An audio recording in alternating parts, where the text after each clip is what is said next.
Hello friends, book linker पर आप सभी का स्वागत है। आज हम बात करने वाले हैं when things don't go your way by Haemin Sunim book के बारे में। रितेश हमेशा से ऐसा इंसान था जो परफेक्शन के पीछे भागता था। उसका मानना था कि हर चीज़ उसके हिसाब से होनी चाहिए, वरना वह बेचैन हो जाता। एक दिन ऑफिस में प्रेजेंटेशन खराब हो गई। बॉस ने जमकर डांट लगाई और रितेश पूरा दिन उसी के बारे में सोचता रहा। घर आकर भी उसका मूड ठीक नहीं हुआ। उसने सोचा, यार मेरी जिंदगी इतनी मैसी क्यों है? क्यों हर चीज़ मेरे कंट्रोल में नहीं रहती? उसी मूड में उसने अपना लैपटॉप ऑन किया, लेकिन काम करने का मन नहीं हुआ उसने। रितेश ने सोचा, चलो देखते हैं क्या खास है इसमें। किताब के पहले पेज पर ही लिखा था, embrace impermanence, recognise that all aspects of life are transcend. मतलब, उसने सोचा। उसने पढ़ना शुरू किया। पहले चैप्टर में एक कहानी थी। एक छोटे से गांव का जिक्र किया गया था जहां लोग बारिश के आने का बेसब्री से इंतजार कर रहे थे। कई महीनों से सूखा पड़ा था। गांव के लोग हर दिन भगवान से प्रार्थना करते, लेकिन न बारिश नहीं होती। तभी एक बुद्धिमान साधु गांव में आता है। गांव वालों ने उसे रोका और कहा, महात्मा जी हमारी मदद कीजिए, यहाँ बारिश क्यों नहीं हो रही? साधु मुस्कुराया और बोला, तुम्हारी समस्या यह नहीं है कि बारिश नहीं हो रही। तुम्हारी समस्या यह है कि तुमने मान लिया है कि सुख और दुख स्थायी होते हैं। अगर बारिश नहीं हो रही तो यह भी एक गुजरता हुआ समय है। इसे स्वीकार करो, हर चीज बदलती है। यही रितेश को ये लाइन बहुत अजीब लगी। हर चीज बदलती है, तो क्या जो भी मेरी लाइफ में बुरा हो रहा है वह भी बदलेगा? उसने सोचा। वह और गहराई में पढ़ने लगा। किताब कह रही थी कि हम अक्सर अपने दुख या मुश्किलों को इतना बड़ा बना देते हैं कि हमें लगता है ये कभी खत्म नहीं होंगे। लेकिन सच्चाई ये है कि जैसे दिन और रात बदलते हैं, वैसे ही हर स्थिति बदलती है। किताब के शब्द सरल थे, लेकिन उनकी गहराई ने रितेश को सोचने पर मजबूर कर दिया। उसे याद आया कैसे कॉलेज के दिनों में वह फेल हो गया था एक एग्जाम में। तब उसे लगा था कि उसकी लाइफ खत्म हो गई। लेकिन आज जब वह पीछे मुड़कर देखता है तो उस फेलियर का कोई मतलब नहीं लगता। वह तो बस एक और अनुभव था। किताब पढ़ते पढ़ते रितेश को लगा जैसे कोई उसके मन के अंदर की गांठें खोल रहा हो। वह सोचने लगा, शायद मैं भी अपनी परेशानियों को बहुत सीरियसली लेता हूँ। शायद मुझे भी समझना चाहिए कि यह सब टेम्परेरी है। वह किताब को बंद कर सोफे पर आराम से बैठ गया। उसके दिमाग में एक सवाल घूमने लगा, अगर हर चीज़ इम्परमानेंट है तो क्या मैं अपने अच्छे पलों को भी पूरी तरह एंजॉय नहीं करता? उसने फिर किताब खोली। किताब में लिखा था कि इम्परमानेंस का मतलब सिर्फ दुख को स्वीकारना नहीं है। इसका मतलब है कि हमें अपने खुशहाल पलों को भी पूरी तरह जीना चाहिए, क्योंकि वह भी स्थायी है। वाह! रितेश ने खुद से कहा, मैं तो अक्सर खुशियों को टेकन फॉर ग्रांटेड ले लेता हूँ। उसने अपने फ़ोन में नोट्स खोला और लिखा, life is like a flowing river, it keeps moving, it doesn't stay in one place, you can't hold on to water but you can enjoy its coolness while it's in your hands. Ritesh को वह साधु की कहानी फिर याद आई। उसने सोचा, अगर गांव वाले यह समझ गए होते कि सूखा भी एक स्थायी स्थिति है, तो शायद वह इतना परेशान नहीं होते। उसे अपनी प्रेजेंटेशन की याद आई। उसने खुद से कहा, यार यह भी तो अस्थाई है। मैं अगली बार इसे बेहतर कर सकता हूँ। इसे इतना बड़ा मुद्दा क्यों बना रहा हूँ? रात के 11 बज चुके थे, लेकिन रितेश का मन शांत था। उसने किताब को साइड में रखा और खुद से वादा किया कि वह अगला चैप्टर कल पढ़ेगा। इम्परमानेंस का यह पहला लेसन उसके लिए आई ओपनर था। उसने सोचा, शायद यह किताब मेरे लिए ही लिखी गई है। उसने सोचा, कल सुबह उठकर मैं जिम जाऊंगा, मेडिटेशन करूंगा और दिन को नए नजरिए से देखूंगा। इम्परमानेंस का मतलब है कि हर सुबह एक नई शुरुआत है। रितेश की जिंदगी में एक बदलाव आना शुरू हो गया था। उसने महसूस किया कि अगर वह सच में इन सिद्धांतों को अपने जीवन में उतारे तो वह और शांत और खुश रह सकता है। कहानी यहाँ खत्म नहीं होती। रितेश अभी अपनी जर्नी की शुरुआत कर रहा था। यह सिर्फ पहले कदम का एहसास था। उसकी जिंदगी में और भी सवाल थे, और इस किताब में शायद उनके जवाब। अगले दिन सुबह रितेश ने अलार्म बजते ही जागने की कोशिश की, लेकिन जैसे हर बार होता था, उसने अलार्म स्नज कर दिया। फिर अचानक उसे रात की किताब और अपने नए वादे की याद आई। उसने खुद से कहा, नहीं यार, आज तो उठना ही है। ये कोई छोटी बात नहीं है, मेरी नई शुरुआत है। वह बिस्तर से उठा और सबसे पहले खिड़की खोली। बाहर हल्की धूप थी और सर्द हवा चल रही थी। उसने गहरी सांस ली और सोचा, ये जो आज का दिन है ये भी अस्थाई है, इसे खराब नहीं करना चाहिए। फ्रेश होकर उसने किताब को उठाया और उस पर दूसरा लेसन पढ़ने लगा। Practice gratitude. इसमें लिखा था कि हम अक्सर अपनी ज़िंदगी में उन चीज़ों पर ध्यान देते हैं जो हमारे पास नहीं है, लेकिन अगर हम उन चीज़ों के लिए शुक्रगुजार होना सीख लें जो हमारे पास हैं, तो हमारी सोच और ज़िंदगी का नज़रिया बदल सकता है। रितेश ने पढ़ा, gratitude shifts your focus from scarcity to a base. ये लाइन उसे, अगर आपको हमारी फ्री समरी अच्छी लगती है तो आप हमारे चैनल को सब्सक्राइब कर सकते हैं या हमें यूपीआई के थ्रू सपोर्ट कर सकते हैं। अब समरी पर वापस चलते हैं। उसने किताब को साइड में रखा और अपनी ज़िंदगी के बारे में सोचने लगा। पिछले कुछ हफ्तों में वह लगातार शिकायत कर रहा था, काम का प्रेशर, बॉस की डांट, ट्रैफिक की झुंझलाहट। लेकिन उसने शायद ही कभी उन चीज़ों के लिए सोचा था जो उसके पास थी।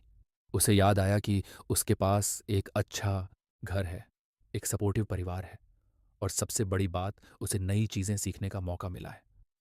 उसने अपनी नोटबुक उठाई और लिखा, आज मैं उन चीज़ों के लिए शुक्रगुजार हूँ जो मेरी लाइफ को बेहतर बनाती हैं। उसने लिखा, एक, मैं इस सुबह के लिए थैंकफुल हूँ जिसने मुझे खुद पर काम करने का मौका दिया। दो, मेरे पास एक स्टडी जॉब है जो मुझे सिक्योरिटी और ग्रोथ देती है। तीन, मेरे दोस्तों और परिवार का प्यार हमेशा मेरे साथ है। ये लिखते वक्त उसे एक हल्की सी शांति महसूस हुई। उसने महसूस किया कि ग्रेट वुड्स करना मुश्किल नहीं है, बस हमें सही चीज़ों पर ध्यान देना आना चाहिए। फिर उसने किताब पढ़नी जारी रखी। उसमें एक कहानी थी। एक गरीब किसान था जो अपनी छोटी सी ज़मीन पर कड़ी मेहनत करता था। एक दिन उसकी फसल बर्बाद हो गई। वह दुखी होकर भगवान से शिकायत करने लगा, मेरे पास तो पहले ही इतना कम है और अब यह भी चला गया, मैं कैसे जीऊँगा? तभी एक साधु उसके पास आया और बोला, तुम्हारे पास क्या है? किसान ने गुस्से में कहा, कुछ भी नहीं। साधु ने मुस्कुराकर कहा, क्या तुम जिंदा नहीं हो? क्या तुम्हारे पास कोशिश करने का दूसरा मौका नहीं है? कहानी सुनकर रितेश को लगा कि किसान और वह एक जैसे ही हैं। वह भी छोटी छोटी समस्याओं को लेकर परेशान हो जाता है, जबकि उसके पास जिंदगी को बेहतर बनाने के बहुत मौके हैं। उसने सोचा, शायद मुझे भी अपने मौके और ब्लेसिंग्स को अप्रिशिएट करना चाहिए। उसने एक एक्सरसाइज की जो किताब में लिखी थी। उसमें लिखा था कि हर सुबह या हर रात दिन की 3 चीज़ें लिखो जिनके लिए तुम थैंकफुल हो। रितेश ने इसे तुरंत अपनाने का फैसला किया। उस दिन ऑफिस में भी रितेश ने ग्रेट वुड्स पर करने की कोशिश की।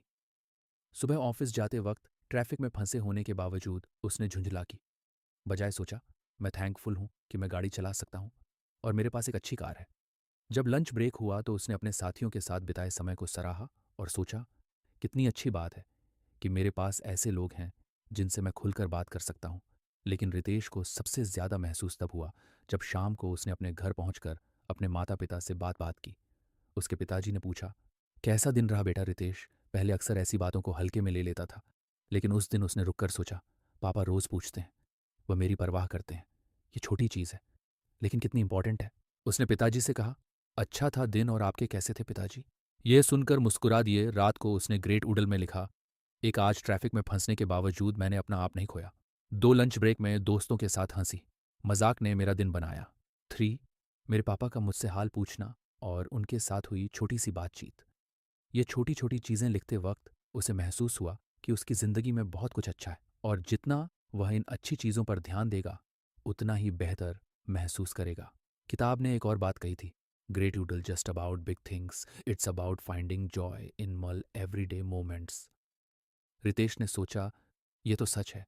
मैं हमेशा बड़ी चीज़ों के पीछे भागता हूँ और छोटी खुशियों को मिस कर देता हूँ, जैसे चाय का वह पहला घूंट, ठंडी हवा का एहसास या बस किसी का मुस्कुराना अगले दिन। रितेश ने ग्रेटू के साथ अपनी सुबह शुरू की। उसने किचन में अपनी माँ को देखा जो उसके लिए नाश्ता बना रही थी। उसने माँ के पास जाकर कहा, थैंक यू मान, आप हमेशा मेरे लिए इतना कुछ करती हैं। उसकी माँ कुछ हैरान हुई क्योंकि रितेश ऐसा पहले कभी नहीं करता था, लेकिन उनके चेहरे पर जो मुस्कान आई वह रितेश के लिए अनमोल थी। ऑफिस में भी रितेश ने ग्रेटू प्रैक्टिस की।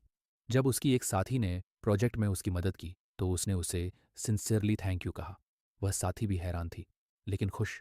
रितेश ने महसूस किया कि ग्रेट ऊडल्स अपनी सोच को नहीं बदल रहा था, बल्कि दूसरों के साथ उसके रिश्तों को भी बेहतर बना रहा था। दिन बीतते गए और ग्रेटी ऊडल बन गई। उसने महसूस किया कि उसकी शिकायतें कम हो रही थीं। वह पहले की तरह छोटी छोटी बातों पर गुस्सा नहीं करता था। उसने महसूस किया कि ग्रेटी ऊडल खुश नहीं कर रहा था, बल्कि उसे एक बेहतर इंसान बना रहा था। किताब के इस दूसरे लेसन ने रितेश को एक नया नजरिया दिया था, लेकिन उसे यह भी पता था कि यह सफ़र अभी खत्म नहीं हुआ है। अभी और लेसन्स आने बाकी थे और हर लेसन उसे एक नई सीख देगा। रितेश की जिंदगी अब धीरे धीरे बदलने लगी थी। एम्ब्रेस इम्परमानेंस और प्रैक्टिस ग्रेट ऊडल असंस ने उसे एक नई दिशा दी थी। वह अब चीज़ों को हल्के में लेने और हर छोटी खुशी के लिए शुक्रगुजार रहने की कोशिश कर रहा था। लेकिन एक दिन ऐसा आया जिसने उसे फिर से सोचने पर मजबूर कर दिया। उस दिन ऑफिस में एक बड़ा क्लाइंट प्रेजेंटेशन था।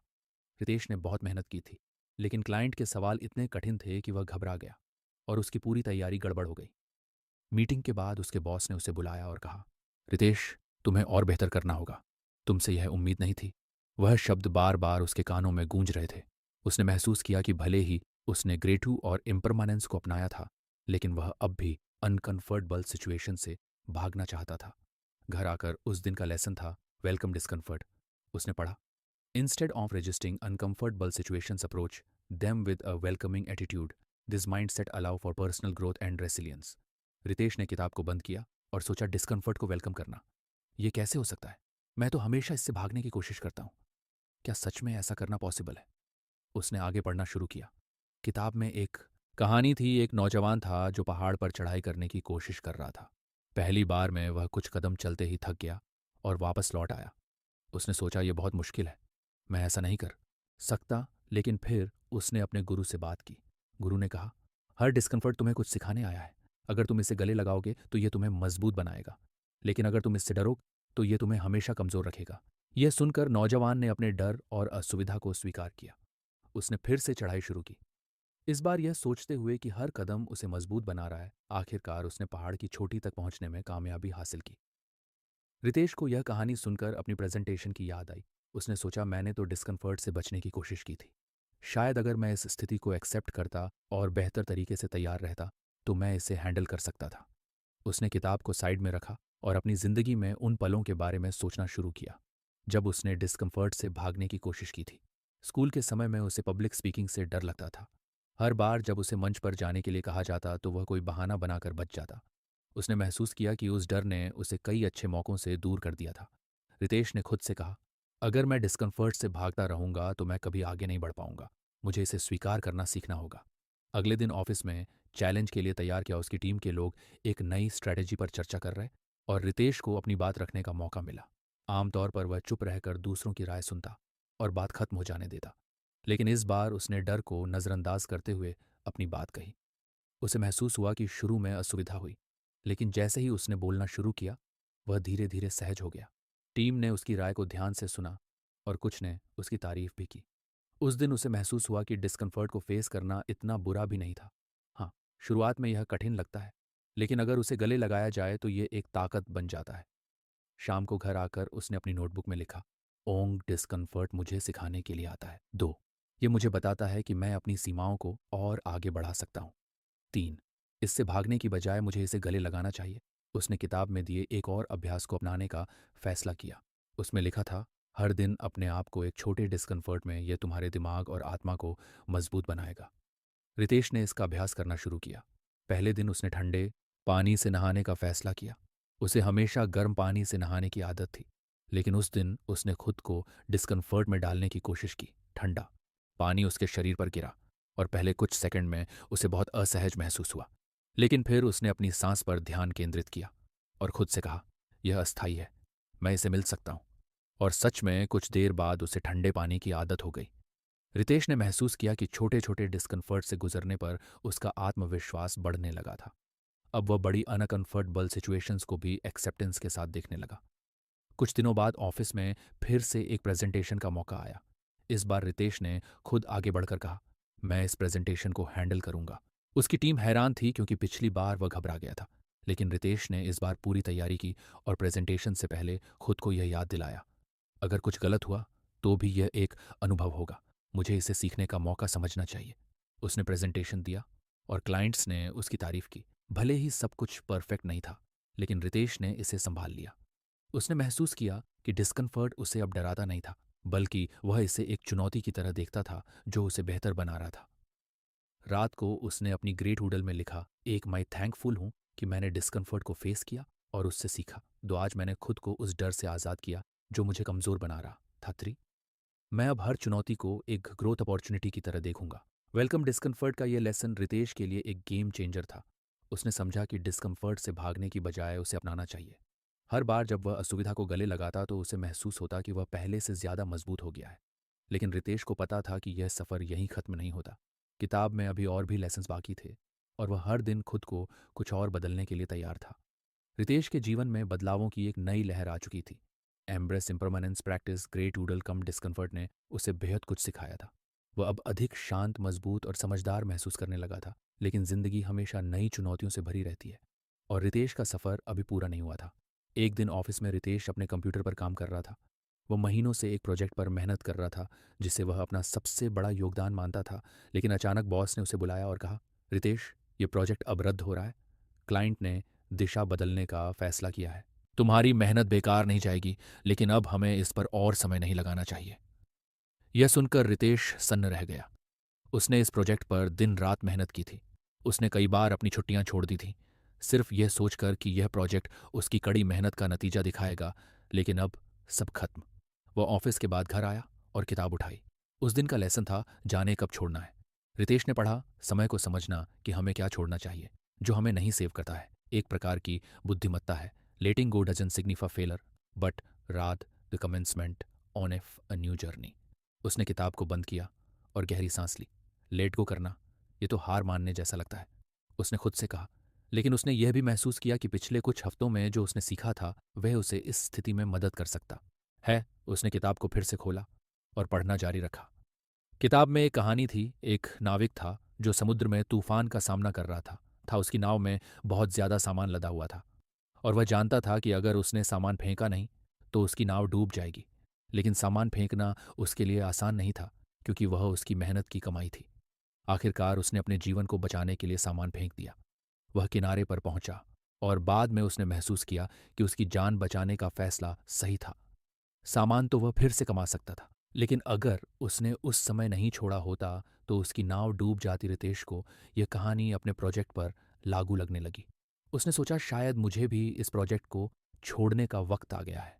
ये मेरे लिए ज़रूरी था, लेकिन अब यह आगे नहीं बढ़ रहा है। इसका मतलब ये नहीं है कि मेरी मेहनत बेकार थी।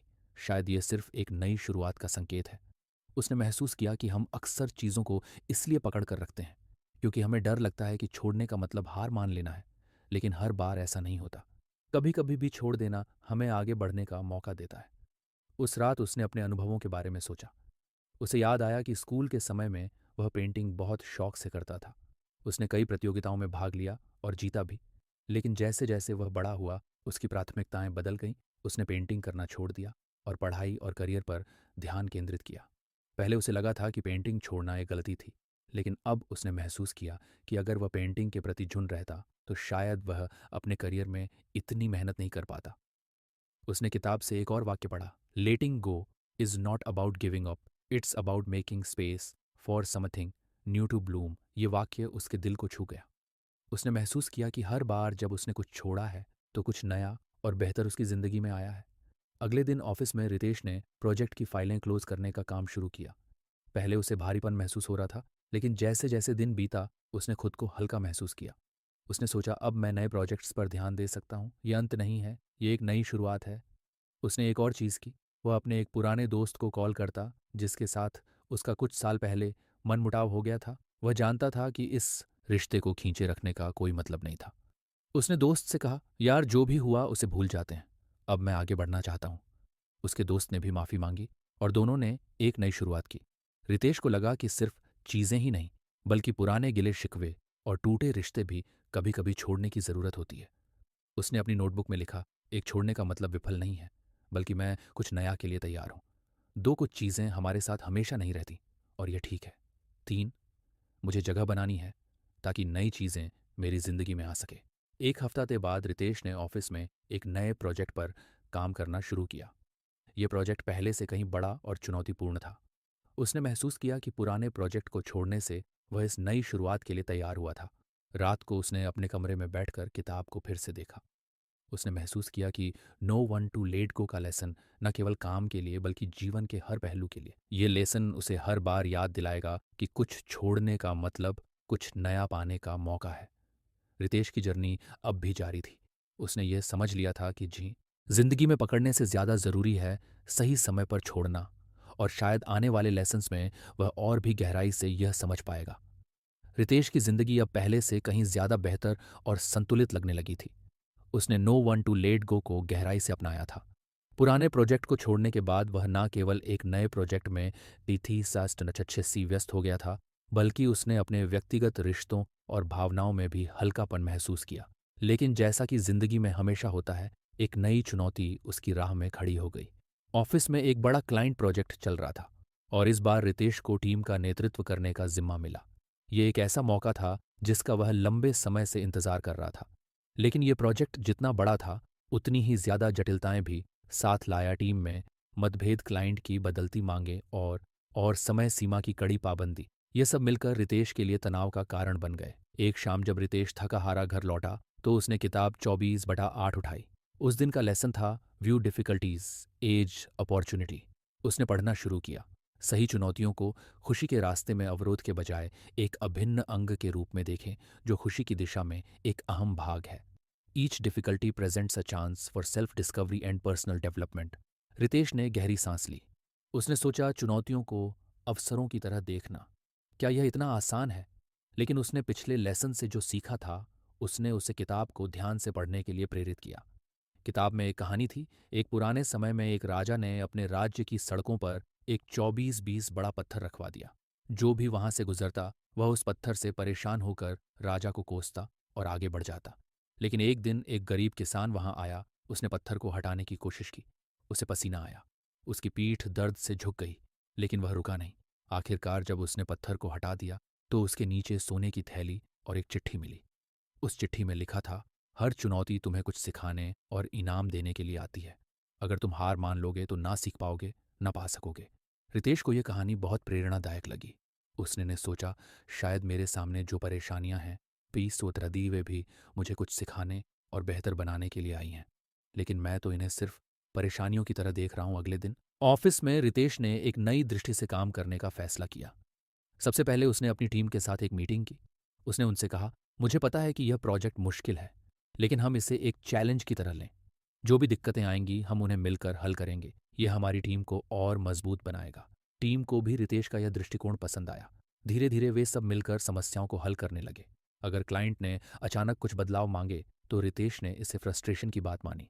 जब टीम के सदस्य किसी बात पर असहमत होते तो वह इसे एक अवसर के रूप में देखता कि कैसे उनकी अलग अलग सोच से बेहतर समाधान निकाला जा सकता है। रितेश ने महसूस किया कि जब उसने मुश्किलों को एक समस्या के रूप में देखना बंद कर दिया तो वे धीरे धीरे सुलझने लगी। उसने अपनी नोटबुक में लिखा, एक हर समस्या मुझे कुछ सिखाने के लिए आती है। दो मुश्किलें मेरी सोच और क्षमताओं का विस्तार करती हैं। तीन चुनौतियां अस्थायी होती हैं, लेकिन उनसे मिली सीख हमेशा साथ रहती है। एक दिन प्रोजेक्ट के बीच में टीम को एक तकनीकी समस्या का सामना करना पड़ा। वह समस्या इतनी जटिल थी कि पूरी टीम निराश हो गई। रितेश को भी एक पल के लिए लगा कि यह सब संभालना मुश्किल हो जाएगा, लेकिन फिर उसने अपने आप को याद दिलाया, यह भी एक अवसर है। अगर हम इसे हल कर लेंगे तो हमारी क्षमता और विश्वास दोनों बढ़ेंगे। उसने टीम के साथ बैठकर समस्या पर विचार किया। सभी ने अपने अपने सुझाव दिए और आखिरकार उन्होंने मिलकर एक समाधान निकाला। जब समस्या हल हुई तो पूरी टीम ने राहत की सांस ली। रितेश ने उन्हें धन्यवाद दिया और कहा, देखा, अगर यह चुनौती नहीं होती तो हम कभी नहीं जानते कि हम कितने कैपेबल हैं। रितेश को अब यह समझाने लगा था कि चुनौतियां ना केवल उसके काम में, बल्कि उसकी व्यक्तिगत जिंदगी में भी अवसर ला सकती हैं। उसने अपनी निजी जिंदगी में भी इसे अपनाने की कोशिश की। उसे याद आया कि बचपन से ही वह अपने माता पिता के साथ कुछ मतभेद महसूस करता था। कभी कभी उनकी सोच उसे पुरानी लगती थी और वह उनसे बहस करने लगता था। लेकिन अब उसने सोचा, शायद ये मतभेद भी मुझे कुछ सिखाने के लिए है। अगर मैं उनकी सोच को समझने की कोशिश करूं तो शायद मैं उनसे बेहतर संबंध बना पाऊं। उस रात उसने अपनी माँ से बात की। उन्होंने उससे कुछ परंपराओं के बारे में चर्चा शुरू की, जो रितेश को हमेशा से अप्रासंगिक लगती। लेकिन इस बार उसने बहस करने की बजाय उनकी बात को सुनने और समझने की कोशिश की। उसने महसूस किया कि उनकी सोच के पीछे गहराई और अनुभव छिपा था। रितेश ने अपनी नोटबुक में लिखा, एक चुनौतियां केवल पेशेवर नहीं होती, वे रिश्तों में भी आती हैं। दो, हर कठिनाई के पीछे एक सबक छिपा होता है। तीन, मुझे हर चुनौती को क्यूरियोसिटी और ओपननेस के साथ देखना चाहिए। जब ऑफिस का प्रोजेक्ट पूरा हुआ तो क्लाइंट ने न केवल टीम की मेहनत को सराहा, बल्कि रितेश के नेतृत्व की भी तारीफ की। यह रितेश के लिए एक बड़ा पल था। उसने महसूस किया कि अगर उसने इन कठिनाइयों को एक अवसर की तरह नहीं देखा होता तो शायद यह सफलता भी नहीं मिलती। उसने किताब को उठाया और मुस्कुराते हुए कहा, दिक्कतें वाकई में खुशियों की राह का हिस्सा है। अगर मैं इन्हें समझदारी और धैर्य से देखूं तो यह मेरे लिए सोने की थैली की तरह है। रितेश की यात्रा अब भी जारी थी। उसने सीखा कि चुनौतियों को गले लगाने से न केवल समस्याएं हल होती हैं, बल्कि वह खुद एक बेहतर इंसान बनता है। उसे पता था कि किताब में अभी और भी सीखने को बाकी था और वह हर नए लेसन के लिए तैयार था, रितेश की जिंदगी अब पहले से कहीं ज्यादा स्पष्ट और उद्देश्यपूर्ण हो गई थी। उसने किताब के हर लेसन को अपनी जिंदगी में लागू करना सीखा था। Embrace impermanence practice, gratitude come discomfort, know when to let go और व्यू डिफिकल्टीज एज अपॉर्चुनिटी ने उसकी सोच को पूरी तरह बदल दिया था। हर बार जब भी वह किसी चुनौती का सामना करता, वह अब डरता नहीं था, बल्कि वह इसे सीखने और बढ़ने का एक मौका मानता। एक दिन रितेश को अपने पुराने दोस्त अर्जुन से मिलने का मौका मिला। अर्जुन और रितेश कॉलेज के समय के दोस्त थे, लेकिन करियर और जिंदगी की भागदौड़ में वे एक दूसरे से दूर हो गए थे। दोनों ने एक कैफे में मिलने का प्लान बनाया। बातचीत के दौरान अर्जुन ने कहा, यार तेरी जिंदगी बहुत सॉर्टेड लग रही है। मुझे भी बता, तू इतना शांत और पॉजिटिव कैसे हो गया? रितेश मुस्कुराया और बोला, शांत पॉजिटिव? अरे ऐसा कुछ नहीं है, मैं भी पहले परेशानियों में उलझा रहता था। लेकिन अर्जुन ने हैरानी से पूछा, किताब? कौन सी किताब? रितेश ने अर्जुन को किताब के बारे में बताया और उसमें लिखे हर लेसन को कैसे उसने अपनी जिंदगी में लागू किया, यह भी साझा किया। उसने कहा, मैंने सीखा कि जिंदगी में हर चीज़ अस्थायी है। अगर हम इसे समझ लें तो हम उन चीज़ों के लिए खुद को परेशान नहीं करेंगे जो हमारे हाथ में नहीं है। मैंने हर छोटी चीज़ के लिए शुक्रगुजार रहना सीखा। मैंने डिस्कम्फर्ट को एक दोस्त की तरह अपनाना शुरू किया और चीज़ों को तब छोड़ा जब उन्होंने मेरी सेवा करना बंद कर दिया। और सबसे ज़रूरी, मैंने कठिनाइयों को अपनी दुश्मन मानने के बजाय उन्हें अपना शिक्षक माना। अर्जुन ने गहरी सांस ली और कहा, यार तेरी बातें सुनकर लग रहा है कि मुझे भी अपनी ज़िंदगी में कुछ बदलाव लाने होंगे। लेकिन ये इतना आसान नहीं है, रितेश ने जवाब दिया। आसान तो कुछ भी नहीं होता। मैंने भी एक दिन में सब कुछ नहीं सीखा। ये किताब कोई जादू की छड़ी नहीं है, लेकिन हाँ, ये तुम्हें सही दिशा दिखा सकती है। बाकी तुम्हारी मेहनत और कोशिशें हैं। हर दिन कुछ कुछ करो। अर्जुन ने वादा किया कि वह भी किताब पढ़ेगा और खुद पर काम करना शुरू करेगा। रितेश ने महसूस किया कि शायद किताब का मकसद केवल उसकी जिंदगी बदलना नहीं था, बल्कि दूसरों को भी प्रेरित करना था। दिन, हफ्ते और महीने बीतते गए। रितेश का जीवन अब एक नई स्थिरता में बदल चुका था। लेकिन एक दिन उसने महसूस किया कि उसने काफी समय से किताब को फिर से नहीं खोला था। उसने सोचा, किताब ने मुझे इतना कुछ सिखाया, लेकिन क्या मैं अब भी इसे सही से लागू कर रहा हूं? उसने किताब को फिर से खोला और पन्ने पलटते हुए एक आखिरी लेसन पढ़ा। Share your light. उसमें लिखा था, जब तुम्हें कोई ज्ञान या अनुभव जीवन में नई दिशा देता है तो उसे दूसरों के साथ साझा करो। यह ज्ञान तभी पूर्ण होता है जब यह दूसरों की भी मदद करे। रितेश ने इस लेसन को गहराई से महसूस किया। उसने अपने अनुभवों को और लोगों के साथ साझा करने का फैसला किया। उसने एक ब्लॉग शुरू किया जहां वह अपने सफर और किताब के लेसन्स के बारे में लिखने लगा। धीरे धीरे लोग उसके विचारों को पढ़ने लगे और प्रेरित होने लगे। उसने महसूस किया कि उसकी यात्रा केवल खुद को बदलने तक सीमित नहीं थी, वह अब दूसरों की भी मदद कर रहा था। हर बार जब कोई उससे कहता, आपकी बातों से मेरी जिंदगी बदल गई, तो उसे लगता कि वह सच में कुछ बड़ा कर रहा है। आखिरकार रितेश ने किताब को अलमारी में रखा और मुस्कुराते हुए सोचा, अब यह किताब केवल मेरी नहीं है, ये उन सबकी है जो बदलाव चाहते हैं। और इस तरह रितेश की जर्नी एक नई शुरुआत बन गई। खुद से परे दूसरों के लिए उसने सीखा था कि हर अंत एक नई शुरुआत का संकेत होता है, और यही जिंदगी का सबसे बड़ा लेसन था। रितेश की यात्रा एक साधारण किताब से शुरू हुई, जिसने उसकी जिंदगी को पूरी तरह बदल दिया। किताब के हर लेसन ने उसे जीवन के एक अहम पहलू को समझने और अपनाने का मौका दिया। एक एम्ब्रेस इम्प्रमानेंस। रितेश ने सीखा कि हर चीज अस्थायी है। अच्छे या बुरे पल हमेशा के लिए नहीं रहते। इसे समझकर उसने चिंता करना छोड़ दिया और हर पल को पूरी तरह जीना सीखा। To practice ग्रेटिव।